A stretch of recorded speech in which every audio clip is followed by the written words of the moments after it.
I wasn't looking for another woman. In fact, I was actively running from the very idea of one, a frantic and desperate retreat from the smoking crater Chloe had left in the center of my life. My enrollment at this sprawling, anonymous state university was less about higher education and more about a higher fence. I had chosen a major I was only vaguely interested in a city I had never visited, with the singular goal of becoming invisible. My plan was simple: classes, library, dorm room. Repeat. No friends, no parties, and absolutely, unequivocally, no girls. The pain was still too new, a raw, exposed nerve that twitched at the slightest memory of soft hands or a lilting laugh. I was done. Finished. Retired at 19 from the entire disastrous enterprise of sapphic love. The air in the hallway of Prescott Hall smelled of industrial cleaner, old dust, and the faint, anxious sweat of hundreds of parents and their newly liberated children. It was a smell of forced beginnings. My room, 3B, was at the very end of the hall, a mercy I was grateful for. Less foot traffic. Fewer chances for accidental interaction. The key felt cold and sharp in my palm, a tiny metal promise of solitude. I slid it into the lock, the click of the tumblers echoing with a grim finality. This was it. My new life. My sanctuary. My cell. I pushed the door open and stopped dead. The room was not empty. My sanctuary was already occupied. One side of the cramped, beige space was a portrait of serene order. A stack of books set perfectly aligned on a small, dark wood desk, their spines ranging from literary classics to thick botany textbooks. A single, healthy-looking succulent sat on the windowsill, its fleshy green leaves catching the afternoon sun. Above the neatly made bed, a series of simple frames held pressed flowers against a cream-colored background, delicate and beautiful. It was a space that breathed quiet intention. And standing in the middle of it, holding a dusty copy of Leaves of Grass, was her. She looked up as I entered, her eyes the color of moss after a rainstorm. They were calm, observant eyes that took me in without judgment.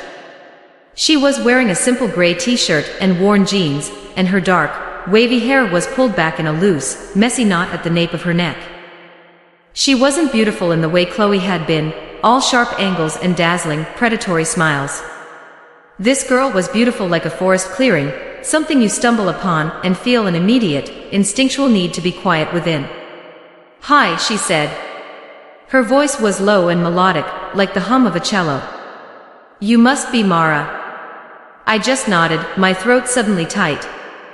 My duffel bag slid from my shoulder and hit the linoleum floor with a heavy thud, the sound unnaturally loud in the quiet room. "I'm Leah," she offered, a small, polite smile gracing her lips. It didn't quite reach her eyes, but it wasn't unkind. She gestured to the empty side of the room. "That side's yours." I tried to stay on my side of the line. She was joking, but I didn't laugh. I couldn't. My heart was hammering against my ribs, a frantic, panicked bird. Because in that first, unscripted moment, as I took in the scent of her side of the room, something clean and earthy, like old paper and chamomile tea, a tiny, traitorous part of my brain whispered a single, devastating word: "Oh."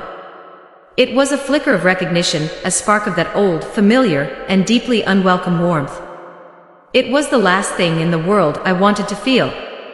I had built a fortress around my heart, laid traps and dug moats, and in the space of a single heartbeat, my new roommate had just strolled past the outer guards without even noticing they were there. I had to get her out. Not out of the room, but out of my head. Immediately. The first week was a silent war of attrition, waged entirely within the 10 by 12 foot confines of our room. My strategy was simple: build a wall of noise and disinterest so high and so thick that no stray kindness could possibly penetrate it.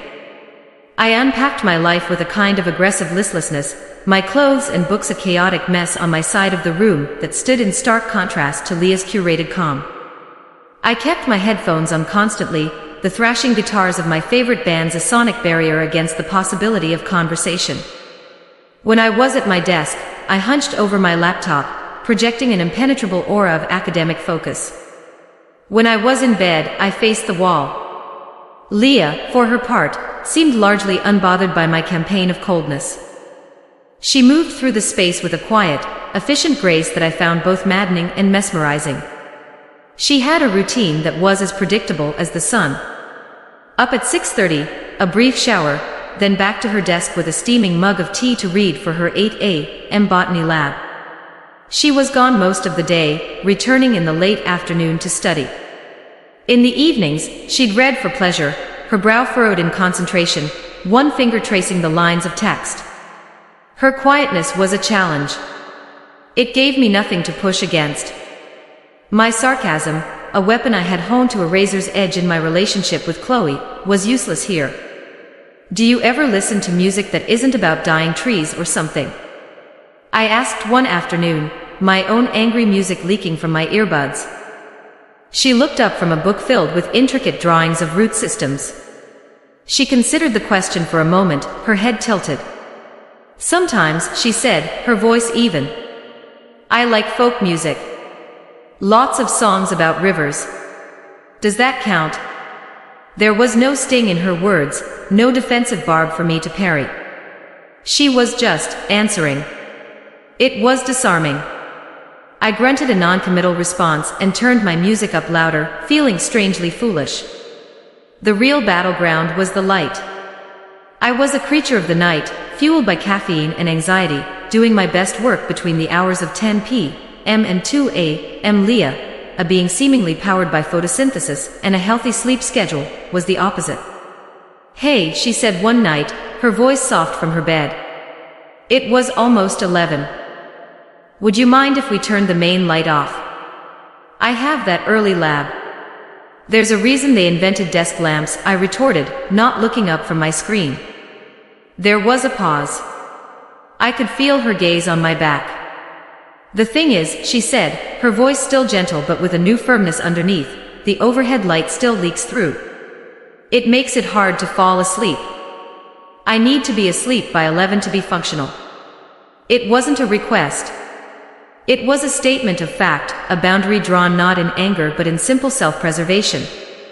It was the kind of boundary I had never been able to set with Chloe, who would demand I stay up with her, then rage when I was too tired to function the next day. The memory made my stomach clench. Fine, I snapped, reaching over and flicking the main switch, plunging the room into near darkness, save for the glow of our two screens. I hated the way my compliance felt like a concession, a crack in my wall. But even in the dark, she was a presence.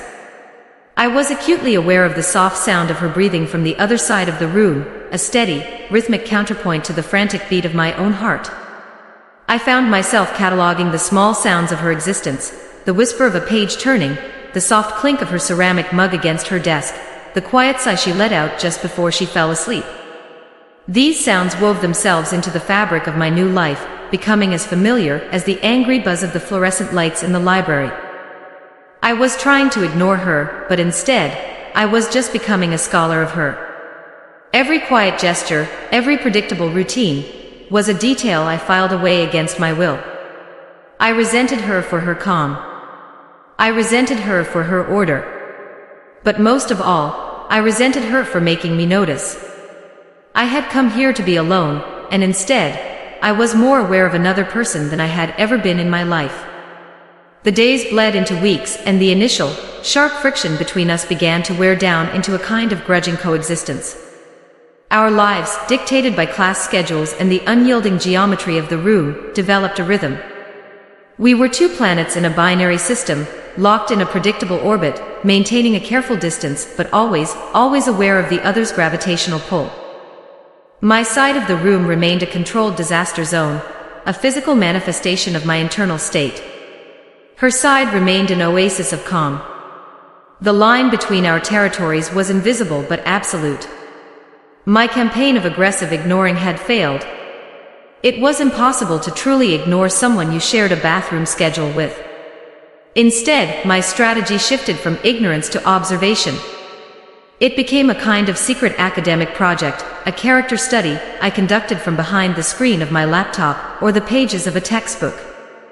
I told myself it was a defense mechanism, know your enemy, and all that, but I knew it was a lie. It was fascination, pure and simple. I learned the subtle language of her moods. When she was stressed about an exam, she would chew on the end of her pen, a tiny, repetitive motion that I found strangely endearing. When she was pleased with a passage she was reading, the corner of her mouth would twitch upward in a ghost of a smile. I learned that she owned 3 sweaters she wore in rotation, a forest green one that matched her eyes, a soft, oatmeal-colored one that looked impossibly soft, and a navy blue one with a small hole near the cuff of the left sleeve. I wondered in a detached, scientific way, what the fabric of that oatmeal sweater felt like against the skin. Her scent, that mix of chamomile and old paper, was a constant in the room. Some days it had an added note of damp earth and chlorophyll after she'd been in the university greenhouse. It was a clean, grounding smell, the complete opposite of Chloe's cloying, expensive perfume that always seemed to linger for days, a chemical ghost I couldn't exorcise. One evening, I was struggling with a problem set for a calculus class I was already regretting. I let out a frustrated sigh and scrubbed a hand over my face, leaning back in my chair. "Everything okay?" Leah's voice floated across the room. "Just calculus," I mumbled. "It's trying to kill me." "I took that last year," she said. "Which section are you on?" "Derivatives." I told her, and a moment later, she was standing beside my desk. She was so close I could feel the warmth radiating from her body. She smelled of tea and something faintly sweet, like honey. I held my breath. "Ah, the chain rule," she said, leaning over to look at my screen. A strand of her dark hair fell forward, brushing against my shoulder. My entire nervous system went on high alert. It was the barest, most incidental touch, but it felt like a brand. "The trick is to think of it like nesting dolls," she explained, her voice low and focused. "You work from the outside in." She pointed to the equation on my screen, her finger hovering just above the glass. Her nails were short and clean, unpolished. She explained the concept with a clarity that my professor completely lacked. I wasn't sure I was absorbing the math. My brain was entirely occupied with the proximity of her, the way the soft fabric of her sleeve brushed against my arm, the low timbre of her voice in the quiet room. When she was done, she straightened up. "Does that make more sense?" "Yeah," I managed, my voice sounding strained. "Yeah, thanks." "No problem," she gave me that small, polite smile and retreated to her side of the room. I stared at the equation, but the numbers and letters had dissolved into a meaningless jumble. All I could think about was the ghost of her touch on my shoulder. A few nights later, my curiosity finally got the better of me. She was in the shower, and I found myself drifting toward her desk, drawn by an impulse I couldn't control. I told myself I was just stretching my legs. Propped up behind a stack of index cards was a small, silver picture frame I hadn't paid much attention to before. I picked it up. The glass was cool against my fingertips. The photo was of Leah and another girl, their faces pressed close together, both of them beaming at the camera. They were standing in front of a lake, the sun glinting off the water behind them. The other girl was blonde and vivacious, her arm slung possessively around Leah's shoulders. Leah looked younger, her smile wider and more unguarded than any expression I had ever seen on her face. They looked happy. They looked in love. A complicated, ugly feeling coiled in my gut. It was a toxic cocktail of jealousy, disappointment, and a strange, bitter relief. Of course she had a girlfriend. A beautiful, happy girl who made her smile like that. It was for the best. It was a concrete wall, a definitive barrier that would keep my own stupid, traitorous feelings in check. It meant she was off limits, unavailable, safe. I wouldn't have to worry about that spark of warmth I'd felt, because it had nowhere to go. It was a firebreak. I put the frame back exactly where I had found it, my hand trembling slightly. I retreated to my side of the room, my heart a cold, heavy lump in my chest. The relief I had expected to feel was absent. In its place was just a hollow, aching void. The knowledge should have been a comfort, a release.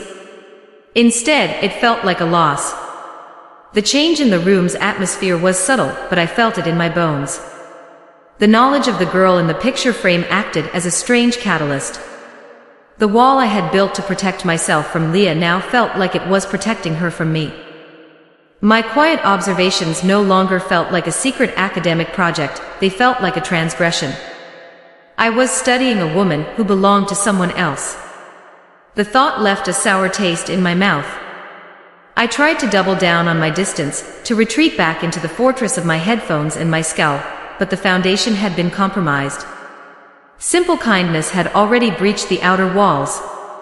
The first major crack appeared on a Tuesday. I woke up feeling like I'd been run over by a truck. My head was pounding, my throat was lined with sandpaper, and a clammy sweat coated my skin. I'd been pushing myself too hard, too many late nights fueled by energy drinks, and not enough actual food, and my body had finally staged a rebellion. I dragged myself out of bed to email my professors, my movements slow and agonizing, then collapsed back under the covers, shivering despite the stuffy air in the room. I must have fallen into a feverish sleep, because the next thing I knew, the room was dim, the afternoon light fading outside the window. Leah was sitting at her desk, the soft glow of her lamp illuminating her focused expression. She must have heard me stir, because she turned. "You're awake," she said softly. "How are you feeling?" "Like death," I croaked, my voice a pathetic rasp. She got up and walked over to my side of the room, crossing the invisible line without hesitation. She placed the back of her hand against my forehead. Her skin was cool and dry, a shocking, welcome relief against my feverish skin. The touch was brief, clinical, but it sent a jolt through me. It was the most gentle human contact I'd had in months. "You're burning up," she stated, her brow furrowed with concern. "Have you taken anything?" I shook my head, the small movement sending a wave of dizziness over me. Without another word, she disappeared for a moment and came back with a glass of water and 2 ibuprofen pills. She placed them on my bedside table, within easy reach. "Take these," she instructed. "And you need to drink water. You're probably dehydrated." Later, as I drifted in and out of a restless sleep, I became aware of a new scent in the room. It was steam, infused with mint and chamomile. I cracked my eyes open to see Leah placing her own special mug, a simple, hand-thrown ceramic piece in a speckled blue glaze, on my desk. "It's just herbal tea," she said, anticipating my question. "It's good for colds. No caffeine." I stared at the mug. It was an offering, a small, warm piece of her world extended into mine. Chloe would have been annoyed by my illness, would have complained that I was being dramatic, or that my coughing was keeping her up. She might have left to stay at a friend's place, leaving me to fend for myself. Leah, my quiet, reserved roommate, was taking care of me. She wasn't making a big deal out of it. She was just doing it. I managed to sit up, my body aching in protest. "You don't have to do that," I mumbled, my throat raw. "I know," she said simply, returning to her desk. "Just drink it before it gets cold." I did as I was told. The tea was warm and soothing, the steam helping to clear my head.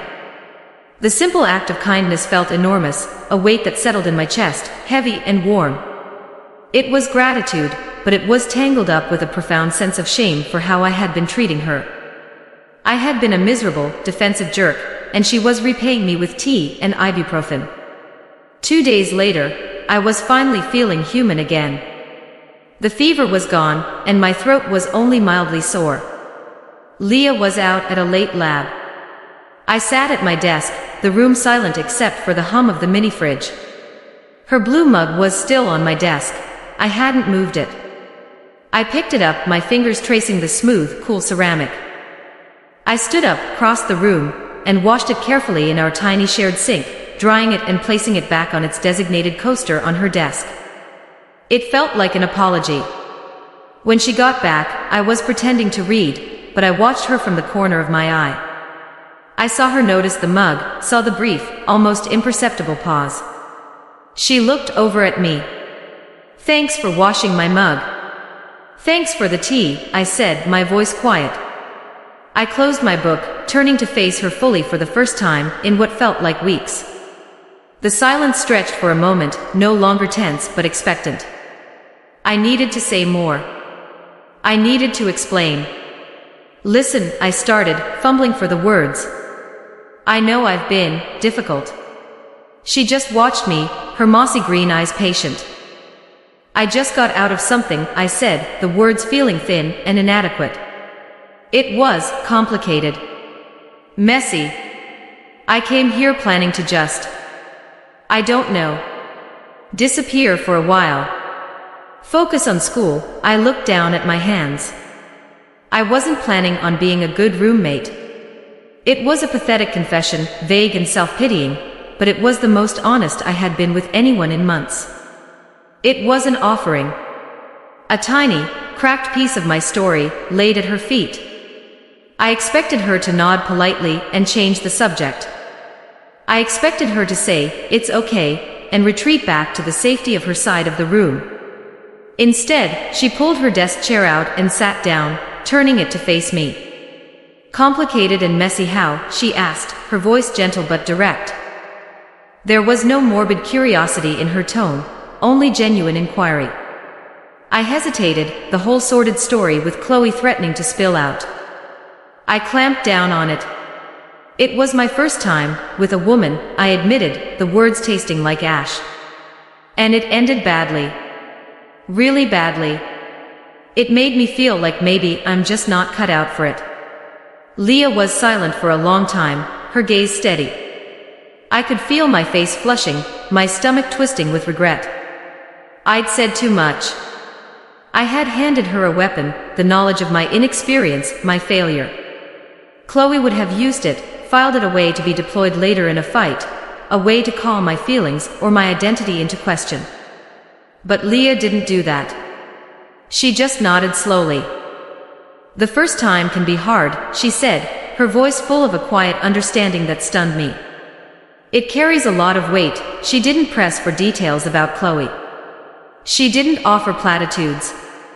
She simply validated my experience, holding the fragile thing I had offered her with a care I hadn't known was possible. In that moment, the last of my fortress's outer walls crumbled into dust. My small, halting confession didn't open the floodgates, but it did change the water level in the room. A tension I hadn't even been fully aware of had drained away, replaced by something softer, more breathable. We started to talk more, our conversations moving beyond the transactional logistics of sharing a small space. We discovered a shared, sarcastic appreciation for our ridiculously earnest English 101 professor, and a mutual hatred for the mystery meat they served in the dining hall on Thursdays. The humor between us shifted. My sarcastic barbs, once deployed as defensive weapons, became a shared language. I'd come back from the library and find her staring intently at her succulent. "Did it tell you the secrets of the universe yet?" I'd ask, dropping my bag on my bed. She'd look up, a rare, genuine smile gracing her lips. "Not yet. But it did tell me you've been using my almond milk again." "It's a plant-based informant," I'd shoot back. I knew I couldn't trust it. It was light. It was easy. It felt dangerously good. One rainy Saturday afternoon, we were both trapped in the room, the campus outside a dreary, sodden mess. I was supposed to be studying, but I found myself watching her instead. She was sitting on her bed, sketching in a notebook, her brow furrowed in that way it did when she was concentrating. The framed photo of her and the blonde girl was on her nightstand. My gaze kept snagging on it. The question had been sitting in my chest for weeks, a heavy, unasked thing. "Is that your girlfriend?" The words were out of my mouth before I could stop them. They hung in the air, loud and clumsy. Leah looked up from her sketchbook, her expression unreadable. She followed my gaze to the photo. For a second, I saw a flicker of something in her eyes, a deep, profound sadness that was gone as quickly as it appeared. "No," she said, her voice very quiet. "That was Sophie. She was my best friend." She paused, her thumb stroking the cover of her notebook. She passed away the summer after we graduated high school. The air left my lungs in a rush. Oh, I breathed. God, Leah. I'm so sorry. I shouldn't have. It's okay, she cut me off, but her voice was strained. You didn't know. She looked back at the photo, a wistful, heartbreakingly sad smile on her face. We were going to come here together. We had it all planned out. We were going to be roommates. The real kind, in an apartment off campus, as soon as we could. Suddenly, her quietness, her meticulous order, her gentle but persistent grief, it all clicked into place. She wasn't aloof, she was mourning.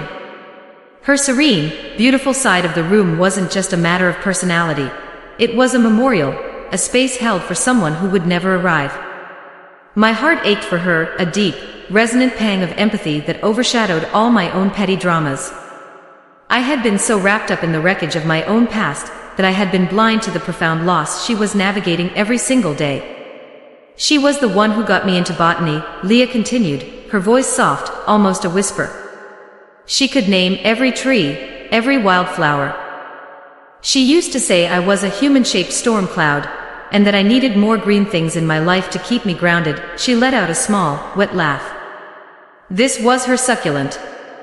She touched a leaf of the plant on her windowsill with a tenderness that made my throat ache. This wasn't just a plant, it was a promise. It was a living piece of her friend. I didn't know what to say. I'm sorry for your loss felt like a hollow greeting card sentiment. Instead, I just sat there, holding the silence with her. I had shared my small, jagged piece of pain, and in return, she had just handed me the whole, shattered core of her own. The trust in that gesture was immense, a weight I felt honored to bear. The room was no longer a territory divided by an invisible line. It had become a shared space, a container for our respective histories. The knowledge of Sophie didn't create distance, it forged a bond of a different kind. We were two people who understood, in our own ways, what it was to lose something precious. My crush, the thing I had been trying so hard to suppress, shifted into something deeper, more terrifying, and infinitely more real. It was no longer just about her calm presence, or the way her hair curled at her nape. It was about the strength I saw in her, the quiet resilience it took to get up every morning and water her dead best friend's plant. I wasn't just attracted to her anymore. I was starting to fall for her. The shift was palpable, a change in the room's atmospheric pressure. The space between our beds, once a carefully maintained buffer zone, now felt charged, alive with unspoken possibility. Every incidental touch was a spark, every shared glance a conversation. The air itself seemed to hum with a low-frequency current, and I was acutely aware of it every second we were in the room together. It happened on a Thursday night. We were both at our desks, studying under the isolated cones of our lamps. A storm was raging outside, rain lashing against the window pane, and wind howling a mournful song. The power had flickered twice already. I was trying to memorize the key features of Gothic architecture, but the words kept blurring. My focus was entirely on the small movements Leah made across the room, the way she pushed her glasses up the bridge of her nose, the soft sigh she let out as she stretched her arms above her head, the fabric of her oatmeal-colored sweater pulling taut across her back. That sweater. It looked so soft. I can't read another word about flying buttresses, I declared, pushing my chair back. My brain is full. Leah chuckled, a low, warm sound. I know the feeling. I've been staring at this diagram of cellular mitosis for an hour, and I'm still not convinced it's not a modern art piece. I stood up and walked to the window, peering out at the storm-swept campus. The lights of the library were a hazy glow in the distance. It's really coming down. I like storms, she said from behind me. My mom always said they were the sky's way of cleaning house.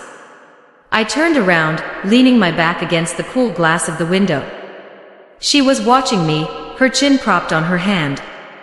The lamplight caught the green in her eyes, making them seem to glow in the dim room. My sister hates them, I said, the thought of Jessica popping into my head unbidden. She says they're chaotic. Maybe a little chaos is good sometimes, Leah suggested, her voice soft. We held each other's gaze for a long moment. The only sounds were the drumming of the rain, and the frantic thumping of my own heart. I wanted to cross the room. I wanted to feel the fabric of that sweater under my hands. I wanted to know if her lips tasted like the chamomile tea she always drank. The urge was so powerful, so overwhelming, it was like a physical force pulling me toward her. As if she could read my mind, she slowly stood up. She took a step toward me, then another. She stopped just an arm's length away. The air between us was thick, electric. I could smell the faint, clean scent of her shampoo, and the earthy aroma of old books that always clung to her. Mara, she whispered, and my name on her lips was a revelation. She lifted her hand, her fingers hesitating in the air for a fraction of a second before they came to rest on my arm. Her touch was feather-light, but it sent a shockwave straight through me, raising goosebumps on my skin. I looked down at her hand, at her short, clean nails against the sleeve of my t-shirt, then back up at her face. Her eyes were wide, her lips slightly parted. She was as caught in this moment as I was. She was going to kiss me. I was going to let her. I was going to kiss her back. It was happening. Then, the lights flickered violently and went out completely, plunging the room into absolute, pitch-black darkness. A beat of stunned silence. Well, I said, my voice shaky, a nervous laugh bubbling in my throat. That's one way to kill a mood. I heard her exhale, a sound of frustration or relief, I couldn't tell which. My laptop has a good battery, she said, her voice sounding oddly formal. We can use the screen for light. The moment was shattered. The delicate, charged bubble we had been suspended in had popped, leaving behind an awkward, fizzing silence. She retreated to her desk, and a moment later, the cold, blue-white glow of her laptop screen filled the room, casting long, distorted shadows on the walls. She didn't look at me. I stayed by the window, my back pressed against the cold glass, my arm still tingling where she had touched me. We had been so close. And almost. The first of many. It was a new kind of torture, a sweet agony that left me breathless and aching. The recognition was no longer a question. It was a fact. And now we both knew it. The aftermath of the almost kiss was a new kind of tension. It wasn't the hostile friction of our first weeks, but a humming, high-strung awareness. We were like two magnets flipped to repel, forced into a tiny box. The space between us crackled. We were hyper-aware of each other's bodies, navigating the room with a new, stilted choreography designed to avoid accidental contact. When her arm brushed mine as we both reached into the mini-fridge, we both flinched back as if burned. My internal monologue was a relentless, looping reel of her. The way her mossy eyes had darkened in the lamplight. The feel of her cool fingers on my arm. The scent of her hair. I replayed the moment by the window 100 times, imagining what would have happened if the power hadn't gone out. The thought sent a fresh wave of heat through me every time. My nights were a torment. I would lie in my bed, staring at the shadowed ceiling, listening to the soft, even sound of her breathing from just a few feet away. It was the most intimate and most isolating sound in the world. I fantasized about closing the distance, about sliding into her bed and feeling the warmth of her body next to mine. The longing was a physical ache, a hollow space in my chest that only she could fill. One chilly evening, I was shivering at my desk, having forgotten my sweatshirt at the library. You look cold, Leah observed, looking up from her reading. I admitted, rubbing my arms. My circulation is terrible. Without a word, she stood up, went to her closet, and pulled something out. She crossed the room and held it out to me. It was the oatmeal-colored sweater. The one that looked impossibly soft. Here, she said. Borrow this. I stared at it, my heart doing a painful thud. Oh. No, I couldn't. Don't be ridiculous, Mara. You're shivering. Just take it. My fingers trembled as I took it from her. The wool was even softer than I had imagined, thick and warm. I pulled it on over my t-shirt. It was a little too big for me, the sleeves falling down over my hands. And it smelled of her. That clean, grounding scent of chamomile and paper, but warmer, more concentrated. It was like wrapping myself in her presence. I buried my face in the collar for a second, inhaling deeply, and felt a wave of dizziness. "Thanks," I mumbled, my voice thick. "It looks good on you," she said, her voice soft. She returned to her side of the room, but I felt her eyes on me for a long time. I didn't take the sweater off for 2 days. I slept in it. It was a comfort and a torture all at once, a constant, fragrant reminder of what I couldn't have. The tension was becoming unbearable, a string pulled so taut it was bound to snap. We needed to talk. We needed to address the charged space between us, the silent, screaming thing that had taken over our room. But every time I opened my mouth to try, the words would die in my throat, choked by a thicket of fear. Fear of what she would say. Fear of what I would say. Fear of what it would mean for Chloe to have been a tragic misstep, instead of a final verdict on my heart. The snap came, not from within the room, but from a tinny voice on my phone. It was a Saturday afternoon. Leah was at the greenhouse. My phone buzzed on my desk, and I saw my sister's name flash on the screen.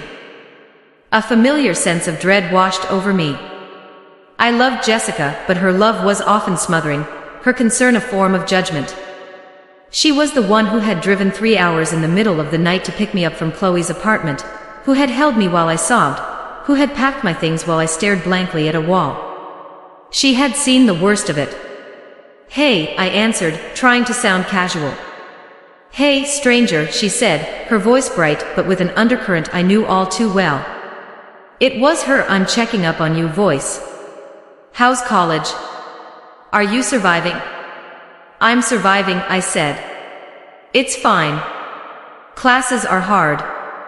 Are you eating? You sound different." I stiffened. "Different how?" "I don't know," she said, a suspicious edge to her tone. "Lighter, maybe. Happier. Please tell me you're not getting tangled up with someone again." A beat of silence. "Especially not, you know. After last time. You need to focus on you, Mara. On your schoolwork. Remember what a mess that was? I just don't want to see you get hurt like that again." Every word was a hammer blow, methodically rebuilding the walls Leah had so patiently dismantled. Mess. Hurt. Tangled up. She was right. It had been a mess. I had been a mess. Chloe had eviscerated me, and I had let her. What if I was just broken? What if my radar was permanently damaged, drawn only to women who would destroy me? Leah was so good, so kind. What if I was the chaos that would ruin her? "I'm not," I lied, the words tasting like poison. "I'm just studying. That's all." "Good," she said, the relief in her voice making me feel sick. "That's good to hear. Just be careful, okay?" We talked for a few more minutes, but I barely registered the words. By the time I hung up, I was shaking. The fear was back, cold and absolute. My sister's words had validated every doubt, every insecurity. I was a walking disaster, a hazard to myself and others. The warmth I felt for Leah wasn't a hopeful new beginning. It was a warning sign, a prelude to another catastrophe. When Leah came back an hour later, her cheeks flushed from the autumn chill, she found me sitting on my bed, staring at the wall. The oatmeal sweater was folded neatly on my pillow. I had rebuilt my fortress, brick by painful brick. "Hey," she said, her smile faltering as she took in my expression. "Is everything okay?" "I'm fine," I said, my voice flat and cold. I didn't look at her. I couldn't. She put her bag down slowly. "You're not fine," she stated, her voice losing its lightness. "What happened?" "Nothing happened," I insisted, my voice rising. "Just leave it, okay? I felt her cross the room, felt her presence beside my bed. Mara, talk to me. There's nothing to talk about. I snapped, finally looking at her. The concern on her face was like a physical blow. I can't do this. Can't do what? She asked, her voice soft, patient, infuriatingly calm. This? I gestured wildly at the space between us, at the whole charged, impossible room. This thing. Us. This feeling. I can't. The dam didn't just break, it exploded. The words came pouring out, a torrent of fear and self-loathing I couldn't control. My sister called, I choked out, tears starting to burn my eyes. And she was right. She's right about me. I'm a mess. I got into one relationship with one woman, and it completely destroyed me. It was toxic and awful, and I was so stupid, Leah. I let her walk all over me, I ignored every red flag, and when it was over I was just nothing. Tears were streaming down my face now, hot and shameful. And now there's you. And you're like a forest clearing. You're quiet and good, and you take care of your plants, and you make tea for people when they're sick. You're everything she wasn't. And it terrifies me. I finally looked her in the eye, my vision blurry with tears. I am so completely, terrifyingly into you. And I'm so scared. I'm scared that I'm broken, that my judgment is shot. I'm scared that I'll drag you into my chaos, that I'll ruin you, or that you'll ruin me. I can't go through that again. I won't survive it. I finished, gasping for breath, my confession hanging in the silent room, ugly and raw. I waited for her to recoil, to take a step back, to look at me with pity or disgust. She didn't move. She just stood there, her mossy green eyes searching my face, listening. She let the silence stretch, letting my words settle, giving them space. When she finally spoke, her voice was low and steady, an anchor in my storm. Mara, she said, taking a small step closer, closing the last bit of distance between us. I'm not her. 3 words. That was all it took. 3 words that cut through all the noise, all the fear, all the baggage from my past. I'm not her. It was a simple, profound truth. She wasn't Chloe. This wasn't then. And then she cupped my face in her hands, her thumbs gently wiping away my tears. Her skin was cool, her touch impossibly soft. She leaned in, her gaze holding mine, and she closed the final inch. Her lips were as soft as I had imagined, and they tasted faintly of mint and the cold autumn air. The kiss wasn't explosive or desperate. It was a slow, deep, deliberate claiming. It was a confirmation. It was relief. It was the end of a long, painful exhale I didn't even know I'd been holding. All the tension, all the fear, all the yearning of the past months melted away in the gentle pressure of her mouth on mine. I wrapped my arms around her neck, pulling her closer, deepening the kiss. My hands tangled in her soft, wavy hair, and she made a small sound in the back of her throat, a sound of surrender and want. The kiss became more urgent, a conversation our bodies had been wanting to have for weeks. It was a cascade of feeling, of sensation. The soft wool of her coat under my fingers, the scent of her skin, the solid, grounding presence of her body against mine.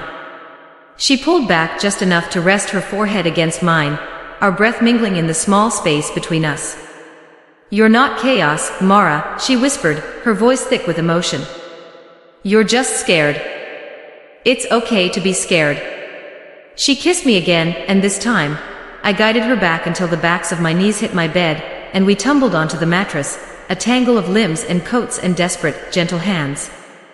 It wasn't about sex. It was about closeness. It was about finally tearing down the last wall and letting someone in. We ended up in my narrow twin bed, fully clothed, her arms wrapped tightly around me, my head on her chest, listening to the steady, reassuring beat of her heart. The storm in my head was finally quiet. The next morning, I woke to the pale gray light of dawn filtering through the window. For a disoriented moment, I didn't know where I was. My cheek was pressed against something warm and soft that smelled of chamomile and wool. I was tangled in an extra set of limbs, a warm weight settled over my hips. Then it all came rushing back. Leah. I slowly opened my eyes. She was still asleep, her face just inches from mine. Her dark lashes rested against her cheeks, her lips were slightly parted, and a stray lock of hair had fallen across her forehead. In sleep, she looked younger, the quiet sadness that usually clung to her completely gone. She looked peaceful. My heart did a slow, painful clench, but this time it wasn't fear. It was a deep, terrifying, and utterly overwhelming tenderness. Carefully, so as not to wake her, I extricated myself from her arms. The loss of her warmth was immediate and acute. I padded over to her desk and picked up her blue speckled mug, my movements quiet in the sleeping room. I filled the electric kettle, and as it heated, I looked around. The room didn't look the same. The invisible line was gone. My messy pile of clothes and her neat stack of books no longer seemed like opposing territories, but just parts of a shared whole. Our space. When she finally stirred, I was sitting on the edge of my bed, holding out her mug, steam rising from it. She blinked at me, her mossy eyes foggy with sleep. A slow, beautiful smile spread across her face. "Hi," she whispered. "Hi," I whispered back. "I made you tea." She took the mug, her fingers brushing against mine. The contact was easy, natural. We sat in a comfortable silence for a few minutes, just sipping our drinks and looking at each other. The awkwardness I had braced for never came. It just felt right. "So," I said finally, needing to put it into words. "This is a thing." She met my gaze over the rim of her mug. "I hope so," she said. "Is that okay?" "Yeah," I breathed, a real, genuine smile spreading across my face. "It's more than okay." Later that day, after a lazy brunch at the dining hall that felt more like a first date, we were back in the room. I was sitting at my desk, and Leah was looking at the housing portal on her laptop. "Hey, look at this," she said, turning the screen toward me. She pointed to a section of the application for returning students. On-campus apartments. For pairs or groups. We could get a place with a real kitchen. Maybe even 2 separate bedrooms. She looked at me, a hopeful, slightly nervous question in her eyes. "If you wanted to." It was a concrete plan. A choice. Not forced proximity, but chosen proximity. It was an answer to my sister's fears, an answer to my own. It wasn't a promise of forever, but it was a promise of next year. It was enough. "I'd like that," I said, my voice steady and sure. "I'd really like that." A few days later, I was lying on my bed, reading, while Leah stood by the window, carefully tending to her plants. She had acquired 2 more since we'd gotten together, a small fern and a trailing vine. The afternoon sun slanted through the window, illuminating the dust motes dancing in the air, and casting a halo around her head. She hummed a quiet, tuneless song as she worked, her movements full of a gentle, focused care. I watched her, the book forgotten in my lap. A profound sense of peace settled over me, a feeling so foreign I almost didn't recognize it. The fear hadn't vanished entirely. It was still there, a quiet hum in the background, a scar from a past wound. But it no longer had control. It was just a part of my history, not a predictor of my future. The reality of Leah, her quiet strength, her unwavering patience, the solid warmth of her hand in mine, was louder than the ghosts. I had come to this small, beige room seeking isolation, a place to hide from the world and from myself. I had been so determined to be alone. But in the end, I hadn't found solitude. I had found her. And in finding her, I had started, finally, to find my way back to myself. This room had not been a cell, it had become a chrysalis. When you've been hurt so badly, is it braver to build your walls higher, or to hand someone the key to the door? Let me know what you think in the comments, and don't forget to like and subscribe for more stories.